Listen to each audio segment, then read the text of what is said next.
तो प्रिय विद्यार्थियों, इससे पूर्व के व्याख्यान में हम पढ़ रहे थे कि बाघ के चंगुल में फंस करके जब राहगीर कीचड़ में फंस जाता है और बाघ धीरे धीरे जाकर के उसको बाहर निकालने के बहाने उसे दबोच लेता है, उसे पकड़ लेता है, तो वो मन में क्या सोचता है, उसके मन में किस प्रकार के विचार पैदा होते हैं, उसी के बारे में हम पढ़ रहे थे। और ये बात निश्चित है, कहते हैं कि लोभ गला कटवाता है, और आखिरकार राहगीर भी लोभ के वशीभूत होकर के जब बाघ के द्वारा पकड़ लिया गया तो उसको सच्चाई का बोध होने लगा कि मुझे उस दुष्ट का कदापि विश्वास नहीं करना चाहिए था, क्योंकि दुष्ट लोग भले ही शास्त्रों का अध्ययन कर लें, भले ही वेद शास्त्र पढ़ लें, लेकिन धर्माचरण के लिए वो ज्ञान उनके लिए किसी काम का नहीं होता। उस ज्ञान को भी वो भोले भाले लोगों को जाल में फंसाने के लिए करते हैं, केवल वो लोगों को फंसाने के लिए ही होता है। और वो आगे सोचता है किम च, क्योंकि अवश्य इंद्रिय चित्तानाम हस्ति स्नानम इव क्रिया दुर्भागा आवरण प्रायो ज्ञानम भारम क्रियाम बिना। अवश्य इंद्रिय चित्तानाम, अवश्य वश में नहीं होती, इंद्रिय जिनकी इंद्रियां उनके वश में नहीं होती, और चित्तानाम और जिनका चित्त उनके वश में नहीं होता, यानी जिनकी इंद्रियां और चित्त उनके वश में नहीं होता। क्रिया हस्ति स्नानम इव, उनके जो समस्त कार्य होते हैं वो हाथी के स्नान की तरह व्यर्थ ही होते हैं। क्यों? क्योंकि हाथी जिस तरह से स्नान करने के बाद पुनः अपनी धूल में, सूंड में भर भर के धूल को वापस अपने ऊपर डाल लेता है, ठीक वैसे ही जिन व्यक्तियों की इंद्रियां और चित्त उनके वश में नहीं होता, ऐसे व्यक्तियों का जो कार्य होता है वो भी हाथी के स्नान की तरह व्यर्थ ही होता है, क्योंकि वो पुनः फिर से गलत कार्यों में प्रवृत्त हो जाते हैं और वो शास्त्रों का ज्ञान उसे सुधार नहीं सकता। इसलिए क्रियाम बिना ज्ञानम भार है। और यही कारण है कि शास्त्रोक्त जो संध्या वंदन आदि नित्य कर्म हैं या फिर यज्ञ तप आदि नैमित्तिक कर्म हैं, उनके बिना जो ज्ञान है वो भारम भार की तरह होता है। उसी तरह से जिस तरह से प्रायः अक्सर दुर्भग आभरण है, एक विधवा स्त्री के जो आभूषण होते हैं वो उसके लिए भार है, भार स्वरूप ही होते। यानी कहने का तात्पर्य है कि जिनकी इंद्रियां और चित्त उनके वश में नहीं होता, उनके जो कार्य होते हैं वो कार्य हाथी के स्नान की तरह व्यर्थ और बेकार के होते हैं। क्यों? क्योंकि वो पुनः गलत कार्यों में प्रवृत्त हो जाते हैं। और ये बात सत्य है कि शास्त्रोक्त संध्या वंदन आदि नित्य कर्म या यज्ञ तप आदि नैमित्तिक कर्म, जितने भी कर्म हैं, उन कर्मों के बिना व्यक्ति का जो ज्ञान है वो भार के समान होता है, भार स्वरूप होता है। उसी तरह से जिस तरह से दुर्भाग्यशालिनी स्त्री अर्थात जो विधवा स्त्री होती है, दुर्भगा जिसका भाग्य चला गया है अर्थात जिसका पति मर चुका है, ऐसी विधवा स्त्री के जो आभूषण होते हैं वो आभूषण उसके लिए भार स्वरूप ही होते हैं, भार के समान ही होते हैं। इसलिए दुष्ट व्यक्ति यदि शास्त्रोक्त कार्यों को नहीं करे तो उनका ज्ञान भी भार के समान ही होता है। ततमया भद्रम न कृतम, इसलिए मैंने अच्छा नहीं किया। यद अत्र मारात्मक विश्वास कृत है, जो इस हिंसक प्रवृत्ति वाले प्राणी पर विश्वास किया। तथा च उक्तम, क्योंकि कहा भी गया है कि नदीनाम शस्त्रपाणीनाम नखीनाम श्रृंगीणाम तथा विश्वासो न एव कर्तव्य है स्त्रीषु राजकुलेषु च। क्योंकि मैंने इस पर विश्वास करके अच्छा नहीं किया, मुझे इस पर विश्वास नहीं करना चाहिए था, क्योंकि ये बात सत्य है, ऐसा कहा भी जाता है, लोग कहते भी हैं, शास्त्र भी कहते हैं कि नदी नाम नदियों पर, शस्त्र पाणी नाम जिस व्यक्ति के हाथ में शस्त्र हो, हथियार हो, ऐसे व्यक्ति पर, नखी नाम जिसके बड़े बड़े नाखून हो ऐसे व्यक्ति पर, श्रृंगी नाम जिसके सींग हो ऐसे प्राणियों का, स्त्रीसु स्त्रियों का, और राजकुलेशु च और राज परिवार के व्यक्तियों का। विश्वास होना एवं कर्तव्य है। कभी भी विश्वास नहीं करना चाहिए तथा ठीक वैसे ही दुष्ट आत्मा वाले व्यक्ति का भी कभी विश्वास नहीं करना चाहिए। शास्त्र इस बात को कहते हैं कि नदियों का भी विश्वास नहीं करना चाहिए। जिसके हाथों में शस्त्र है ऐसे व्यक्ति पर भी विश्वास नहीं करना चाहिए। जिसके बड़े बड़े नाखून हैं ऐसे प्राणी पर, ऐसे व्यक्ति पर भी विश्वास नहीं करना चाहिए। जिनके सींग हैं ऐसे प्राणियों पर भी विश्वास नहीं करना चाहिए। स्त्रियों पर भी विश्वास नहीं करना चाहिए और राज परिवार में रहने वाले व्यक्तियों पर भी विश्वास नहीं करना चाहिए। क्यों? क्योंकि ये विश्वास के योग्य नहीं होते। भाई नदी है, कितनी गहरी है, कब उसमें भंवर उठ जाएगा, कब क्या हो जाएगा, आदमी को बिना सोचे समझे कभी भी उसमें प्रवेश नहीं करना चाहिए। जिसके हाथ में हथियार हो ऐसे व्यक्ति पर कभी विश्वास मत करो, क्योंकि वो उस हथियार से अपनी भी जान ले सकता है तो दूसरे की तो बहुत आसान है लेना। जिसके बड़े बड़े नाखून हैं वो कभी भी आप पर आक्रमण कर सकता है। जिसके सींग हैं वो चाहे कितना भी आपका पालतू जानवर हो वो कभी भी उसका उपयोग कर सकता है। इसलिए इन चीज़ों की कभी भी व्यक्ति विश्वास नहीं करे और इनसे दूर रहे। इसलिए मैंने इस हिंसक व्यक्ति पर विश्वास करके, बड़े बड़े नाखून वाले इस प्राणी पर विश्वास करके बहुत गलत किया। मुझे इसका विश्वास नहीं करना चाहिए था। अपरंच एक दूसरी बात और है कि सर्वस्य ही परीक्षन्ते स्वभावा न इतरे गुणा अतीत्य ही गुणान सर्वान स्वभावो मूर्धनि वर्तते। ही सचमुच में, वास्तव में सर्वस्य स्वभाव, सभी प्राणियों में जो उसका स्वभाव होता है केवल उसके स्वभाव को ही परीक्षन्ते परखना चाहिए, न इतरे गुणा, उसके अन्य गुणों को नहीं। इसलिए वास्तविकता तो ये है कि संसार में समस्त प्रकार के प्राणियों के स्वभाव को ही परखना चाहिए, उसके और दूसरे गुणों को नहीं।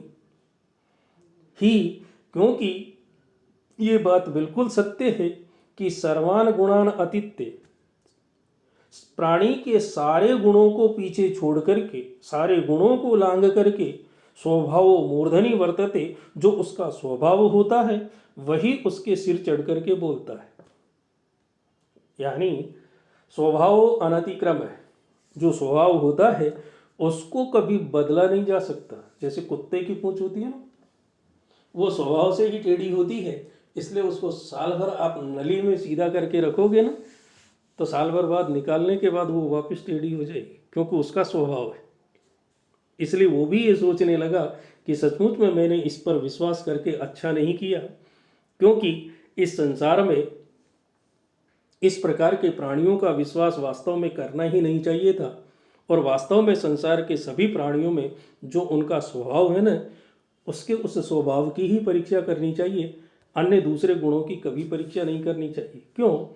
क्योंकि सचमुच में प्राणी के जो सारे गुण होते हैं ना, उन सारे गुणों को पीछे ढकेल करके, सारे गुणों को पीछे छोड़ करके, मनुष्य के सारे अच्छे गुणों को लांघ करके उसका जो स्वभाव होता है वो उसके सिर पर चढ़ करके बोलने लगता है, वो तुरंत सामने आ जाता है। अन्यथा एक बात और भी है कि स ही गगन विहारी, कलमस ध्वंसकारी, 10 सत करधारी, ज्योतिषां मध्यचारी, विदुरपि विधि योगात ग्रस्यते राहुणा असौ, लिखितमपि ललाटे प्रोज्झितुम क समर्थ है। ही सचमुच में गगन विहारी, ऊपर आकाश में विचरण करने वाला, कलमस ध्वंसकारी, पाप या अंधकार को नष्ट करने वाला, उसका विनाश करने वाला, 10 सत करधारी, हजारों किरणों को धारण करने वाला, ज्योतिषां मध्यचारी, नक्षत्रों और ज्योतिषियों के बीच में विचरण करने वाला, यानी ज्योतिषी और नक्षत्र भी जिसकी गणना करते हैं, जिसके माध्यम से गणना करते हैं, स विदुरपि असौ, वो चंद्रमा भी असौ, इस प्रकार से विधि योगात अपने भाग्य के कारण राहुणा ग्रस्यते, राहु के द्वारा ग्रस लिया जाता है। यानी अंततो गत्वा व्यक्ति करे क्या? जब वो व्यू में फंसी गया, अपने लोभ में पड़ करके, अपने लालच में फंस करके जब उसने मृत्यु को बुलावा दे ही दिया, तो फिर ईश्वर भी उसे कैसे बचा सकता है? इसलिए अंततोगत्वा व्यक्ति फिर अपने भाग्य को ही कोसता है, और इसीलिए वो अपने भाग्य को ही कोस रहा है कि सचमुच में ये बात सत्य है कि जो आकाश में ऊपर विचरण करने वाला है, जो संसार के पाप या अंधकार को विनष्ट करता है, जो हजारों किरणों को धारण करने वाला है, हजारों किरणों वाला है, यानी सामर्थ्यशाली है, ऐश्वर्य संपन्न है, और जो ज्योतिषी या नक्षत्र के बीच विचरण करने वाला है, जिसकी गणना नक्षत्रों में और ज्योतिषियों के बीच में होती है, ऐसा वो चंद्रमा भी सचमुच में विधि योगात अपने भाग्य के कारण राहुणा ग्रस्यते, राहु के द्वारा ग्रस लिया जाता है। क्यों? क्योंकि ललाटे लिखितमपि, वास्तव में जो भाग्य में लिखा हुआ है, ऐसे भाग्य के लिखे हुए को प्रोज्झितुम, मिटाने में क्या समर्थ है? कौन समर्थ हो सकता है? अर्थात कोई भी नहीं। संसार में व्यक्ति के भाग्य में लिखे हुए को मिटाने में कोई समर्थ नहीं है। जो लिखा हुआ है वो उसे भोगना ही पड़ता है।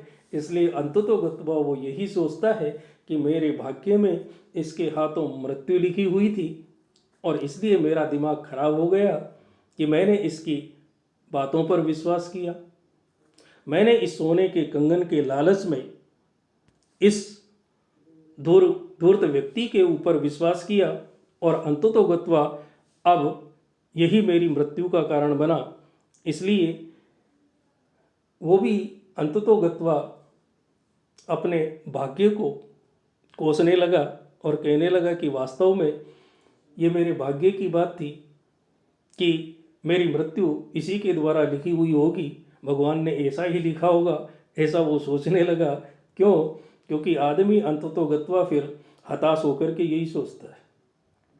पहले बुरे कर्म करता है, उसके बाद जब आपत्तियां आती है तो फिर वो अपने भाग्य को कोसने लगता है, जबकि वास्तविकता यह है कि भाग्य का निर्माण व्यक्ति के कर्मों से ही होता है।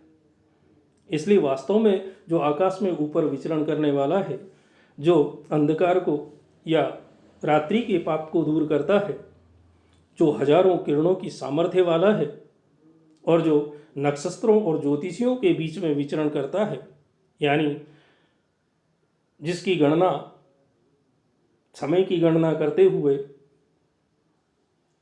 ज्योतिषी भी जिसका आश्रय लेते हैं, इस प्रकार का महान वो चंद्रमा भी अपने भाग्य के कारण ही राहु के द्वारा ग्रस लिया जाता है।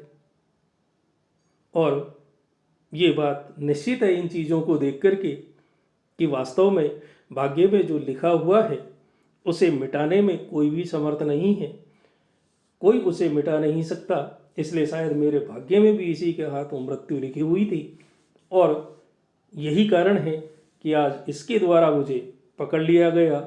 इति चिंतयतेन असौ, और इस तरह से सोचते हुए उस राहगीर को व्याघ्रेण धृत्वा, बाघ के द्वारा पकड़ करके व्यापादित है मार दिया गया, खादितश्च, और उसके द्वारा खा लिया गया। अतो अहम ब्रवीमि, इसलिए हे कबूतरों, मैं भी आपसे कहता हूँ कि कंकणस्य तु लोभेन इत्यादि, कि कंगन के लोभी की तरह चावल के दानों के लोभ में हमारा भी वही हाल नहीं हो जाए जो उस राहगीर का हुआ था। यानी चित्रग्रीव ने उन सारे कबूतरों को ये कहानी सुना करके, ये कथा सुना करके समझाने की चेष्टा की कि भैया आप और हम लोगों की भी वही राहगीर जैसी दशा नहीं हो जाए, इसलिए एक बार ढंग से देख लो, सोच लो कि यहाँ जंगल में दाने कहाँ से आए, किसने फैलाए, क्यों फैलाए होंगे। कहीं ऐसा नहीं हो कि लालच में फंस करके हमारी भी वैसी ही हालत हो जैसे कंगन के लोभी उस राहगीर की हुई थी कि वो शेर के द्वारा पकड़ लिया गया और मार दिया गया। इस तरह से व्याघ्र और पथिक की कथा यहीं समाप्त होती है। इसके बाद चित्रग्रीव कबूतर की और उसके मित्र चूहे की कथा आगे प्रारंभ होगी, उसको हम अगले व्याख्यानों में पढ़ेंगे। तब तक के लिए आप सभी को धन्यवाद। अगले व्याख्यान में हम पुनः अगली कथा लेकर के उपस्थित होंगे। आपसे पुनः अगली कथा के साथ फिर मिलेंगे। धन्यवाद।